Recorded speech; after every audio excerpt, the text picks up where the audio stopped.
The story of Sisyphus is among the most well-known Greek myths. In response to cheating death, Sisyphus is forced to roll a boulder up a steep hill.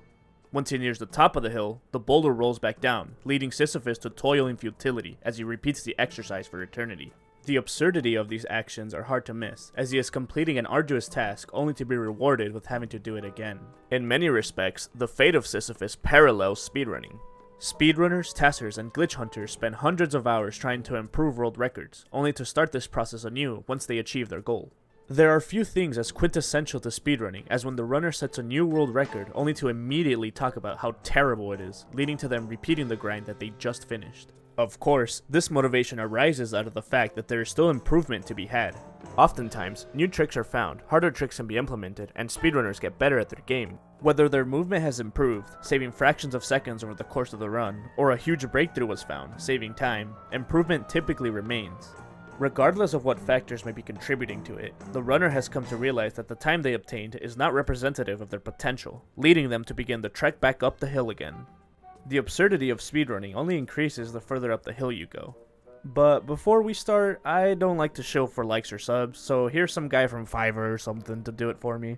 So if you end up liking this video, consider subscribing. It's free, and you can always change your mind. Enjoy the video. The most quintessential characteristic of speedrunners is their months-long grinds. This also doubles as the beginning of speedrunning's absurdity, but where the absurdity of grinding really comes to a head is when a trick becomes obsolete. Mario Kart 64 is so well enough known for its tedious, low-odds skips that the track Choco Mountain received its own Summoning Salt video. But Calamari Desert contains a skip even more tedious. The fence clip is a trick where runners would line up to bash their heads into a wall in the hopes that they would miraculously clip through. Due to the precision of the trick, the odds of clipping were estimated to be 1 in 90,000. It takes roughly 25 seconds for a runner to reset an attempt and drive back to this point in the track. If a runner were to match the odds and finally get the trick on their 90,000th attempt, it would take them 37,500 minutes or about 26 days of constant attempts to get the trick. But even at 90,000 attempts, a successful attempt is only expected 63.2% of the time. In order to expect the trick to have happened over 99% of the times, 414,464 attempts would need to be performed, or just about 120 days. The fact that a trick like this was even considered in the realm of what a human could perform was absurd enough, but the fact that it was done twice is even crazier. The first time ends in tragedy. The video begins with Mr. Pitt Jr. pulling up the task of the trick being performed, trying to glean any information from it. He would continue to look at reference material over the course of his stream, highlighting how early in his journey he was. Okay, let me look at the video for this. It's gonna be different. This is like the task version, so I have to look at this. KD shortcut task. So close to the base of the hill, no one would expect anything to have happened yet, except at the 40-minute mark, something miraculous would. Like, the chances of that happening would be actually insane. But hell, I'll take shortcut record any day. For flat, I'm fine with this. 4, right? 1, 2, 3, 4, 5. Something miraculous quickly turned into a comedy of errors. In fewer than 100 attempts, he had achieved the trick only to muscle memory his way into pausing the run and resetting. He would later be discussing the trick with Abney, who is widely considered to be Mario Kart 64's best shortcuts runner. When Mr. Pitt very nonchalantly says that he had gotten the trick, nearly 6 months later, another runner would capture lightning in a bottle. Dossie would clip through the wall, avoid the pause button, and drive into both a clean fastest lap record of 22:12 and 3-lap record of 1:36:27. This occurred in only his 3,066th counted attempt, or what he estimates to be around 5,000 attempts overall. Combined, the community had put in over 50,000 attempts, meaning that there were still less than coin flip odds that the clip would be expected to happen even once, let alone twice. A moment like this should have been the end point. The odds of getting the trick twice in a run? Small, while the glory of being the first to achieve a world record was gone. The only thing that could have happened was someone trying to improve the record by getting the clip and driving better, which few would consider worth the hours invested. This wouldn't be the end though. Instead, the game would keep progressing. A mechanic that was known to exist for decades but was not fully understood was further examined in late 2020. By getting pushed into the ground, the game would push the player out. By jumping on this frame, the kart gains massive height. This would then be used to jump over a wall directly next to the starting line, causing Lakitu to put the cart back in bounds behind the starting line, with the conditions satisfied to gain a lap. Not only was this way faster than the fence clip, it was much easier. Since that point, the fastest lap record now stands at a 7:32, and the 3-lap record is a 37:74, completely shattering Fence Clip and the thousands of attempts committed. Fence Clip is truly the story of speedrunning. It is a story of perfecting what you know, only for what you know to be wrong. It is knowing that regardless of how amazing an accomplishment is, there's always a chance that something better could come around. There's a debate to be had over whether speedrunning is a sport or an art. While it doesn't neatly fit into either group, there is one surprising commonality between all of them: the prevalence of patronage. In sports, a player signs a contract with the owner of the team, trading their services in exchange for a certain amount of money. In art, many of the most notable works were created by artists that were funded by nobility, the church, or the most affluent people of their times. The Mona Lisa was painted for a noble Italian family, the Sistine Chapel was, surprisingly, funded by the Pope, and John van Eyck was the beneficiary of the Duke of Bavaria and the Duke of Burgundy. This practice also exists in speedrunning. As far back as the mid-2000s, people would place bounties on various aspects of speedrunning. If there was a theoretical trick that someone wanted badly enough, they would place a bounty on its discovery. Especially in the early days of speedrunning, when live streaming attempts weren't an option, people would be so desperate to see high quality runs that they would offer a bounty just to see someone speedrun a game. As speedrunning has become more popular and more accessible, these general speedrun bounties have morphed into rewards for obtaining world records. Popular Ratchet & Clank speedrunner Zem92 would offer up one such bounty. In May of 2019, after having held the record for 4 years, Zem put up $1,000, which would later be raised to over $1,500 following a community fundraiser, if anyone could beat his world record and hold it continuously for 10 days within the next year. While no one would accomplish this task, it still speaks volumes that a person would offer such a large sum of money for some competition. Still even bigger was, to everyone's surprise, an SM64 bounty for the game's 120-star category. After funding for a $4,000 bounty fell through, a group came together, including the YouTuber EasyScape, and offered a $10,000 bounty progressively split up between the first 5 people to obtain a verified 138. The grand prize would be won by Cheese in perhaps the most legendary moment in speedrunning history. Break the Record Live was an event that featured many of the top SM64 runners of the time, including Simply, Liam, Pericusia, Puncation, D-Whatever, and Tago. The event functioned as a marathon grind.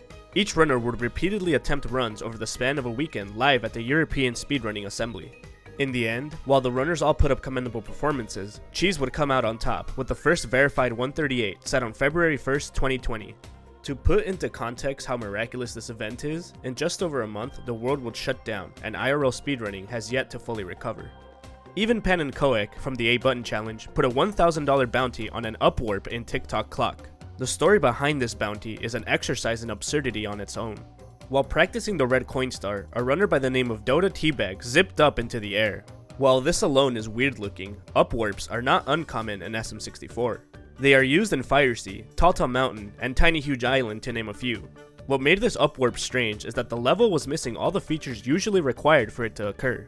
There was no water for Mario to swim in, no ceiling for him to grab onto, and no star for him to collect. The trick was seemingly unexplainable and unable to be recreated, so Pan and Koek put up a bounty to see if anyone was able to solve the mystery. It would go unclaimed though because the upwarp is believed to be a freak occurrence. The leading theory is that a literal stray gamma ray hit the console, leading to a single bit of memory being flipped and causing the game to change Mario's position upwards. Something like this truly underlines the absurd nature of speedrunning, the incalculable odds of something occurring and the overwhelming desire to do it again.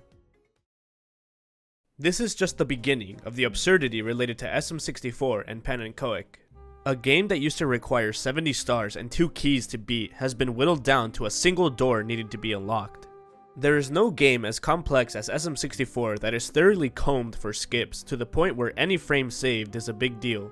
Of all this, one particular discovery stands out more than the rest. By the mid-2010s, SM64 had been speedrun for nearly 2 decades and picked apart like few other games. But when virtually everything that this world has to find is already known, what is there left to do?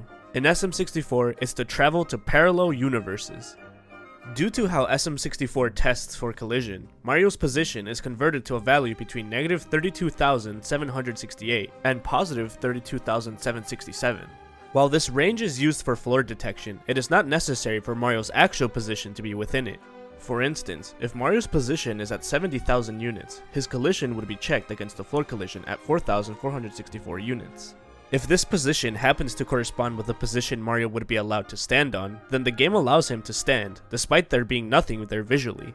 In essence, this creates an infinite number of islands that are devoid of any object except the floor and the ceiling, each surrounded by vast oceans without collision.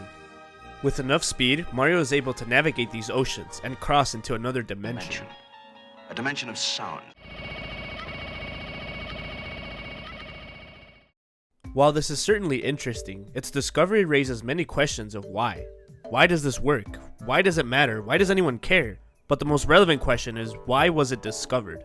Well, the short answer is to save half of an A-press. Parallel universes were discovered by Pan and Koic and Tyler Keane as part of the pursuit to beat Super Mario 64 without pressing the A button. The discovery of parallel universes allowed the star, Watch for Falling Rocks, to be collected in half as many A-presses as it previously mandated, from one full A-press to a half A-press. As for the long answer, there's a great series detailing the history and progression of this challenge on Bismuth's channel, which you can find a link to in the description.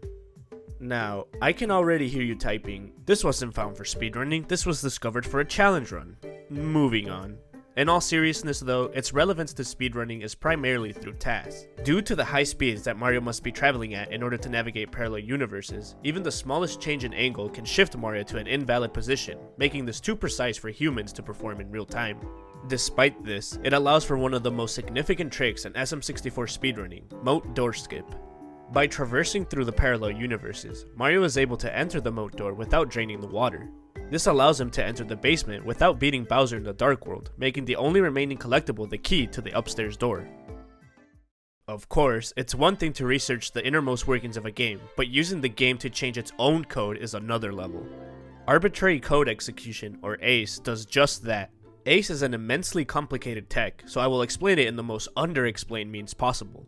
It functions primarily through the manipulation of game memory. In video game cartridges, game data is primarily split between the read-only memory, or ROM, and RAM data, which is things related to the save file. RAM can be freely manipulated, while ROM, as its name would suggest, cannot be overwritten. ACE is typically performed by having the game execute RAM as if it were ROM, allowing the player to manipulate the data to force the game to perform certain actions. Although the first example of ACE in speedrunning is believed to be from Pokemon Yellow, when Tasser Bortray recreated the My Little Pony Friendship is Magic theme song, its use in Super Mario World is much better known. Primarily through the use of Yoshi eating an object the game doesn't think is possible to eat, runners are able to manipulate the game data. This can go in the direction most people would expect a speedrunner to use it, with a credits warp being set up in the very first level of the game to beat the game in just over 41 seconds. If you'd like to know more about how this specific ACE is performed, a link to an explanation by Sethbling will be in the description. Of course, ACE in Super Mario World also goes in very unexpected ways. Wanna play Pong but can't find your Atari?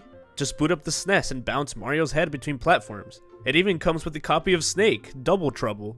Better yet, since Princess Peach just always seems to be in another castle, better check Super Mario Bros. 1 just to be safe. In many ways, ACE is the endpoint of a speed game.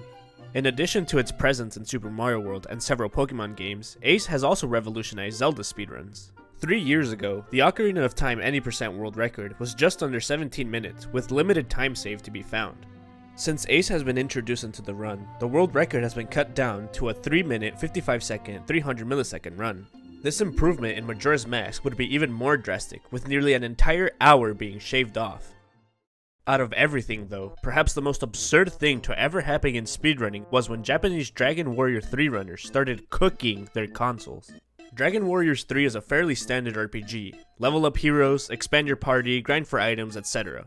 As you would expect, the enemies become increasingly more difficult as the game progresses, making it harder and harder to beat them with low-level heroes. But for over 30 years, a glitch has been known in Dragon Warriors 3 that allowed the player to instantly unlock a max-level hero. Through a complex method of interrupting the console's shutdown, the game's data can be corrupted. This bug is influenced by many factors, notably including the console's temperature. In order to make it more likely that the desired result will occur from corrupting the data, the console is heated to a certain temperature to make the copper inside more conductive through the use of hot plates. Since the temperature of a hot plate is controllable, it can be used reliably to heat the console.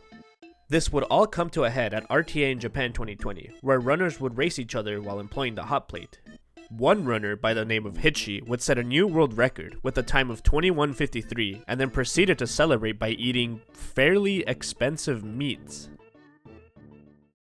In his essay, The Myth of Sisyphus, French philosopher Albert Camus uses Sisyphus as an example of absurdity. To Camus, the study of absurdity is the exploration of the need for meaning in life that humans long for and the lack of an answer that the universe provides in response. This questioning applies to many aspects of life, with speedrunning being no exception. Much like how Sisyphus pushes his boulder up a hill, speedrunners start each run knowing the likely futility of each attempt, knowing that reaching the summit does not mean reaching the end, but rather is just another point in the loop. There is a big difference between Sisyphus and speedrunning though. Unlike Sisyphus, there's always a chance that this attempt will be it for a speedrunner, that everything will go perfectly and that there is no time left to save, that the boulder will not roll back down the hill and this will be the run. Regardless, one must imagine speedrunners happy.